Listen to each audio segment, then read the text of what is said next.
Hello বন্ধুরা, এই যে দেখো, নিজের বার্থডে নিজেই রান্না করে নিজেই পাত সাজিয়ে বসে পড়েছি খেতে।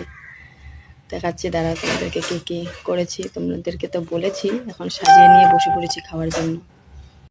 এই যে দেখো, আমার বড় বড় বেগুনগুলো ভাজা, খুব ভালো লাগে, এটা করেছি। তো পালং শাক দিয়ে ডালে বড়ি, এখানে আছে বাঁধাকপির ঘন্ট মাছের মাথা দিয়ে, আর আছে মাছের মাথা, আর এখানে মাছ, আর এখানে মাছের মাথা দিয়ে মুগ ডাল। তো নিজে রান্না করেছি, নিজের জন্মদিনে নিজেই খাচ্ছি। কি করব, নিজের জন্মদিনে নিজেই রান্না করে খেতে হবে। কে রান্না করে খাওয়াবে আমাকে আমার জন্মদিনে? বড়মশাই তাও কালকে বাঁধাকপি ঘন্ট রাতে করেছিল, তো ওটা দিয়ে খেয়েছিলাম। তো অল্প ছিল, ওটা নিয়ে বসে বসে নষ্ট কেন করব, তাই না? তো সকলকে বাই, আমি এখন একটু খাই।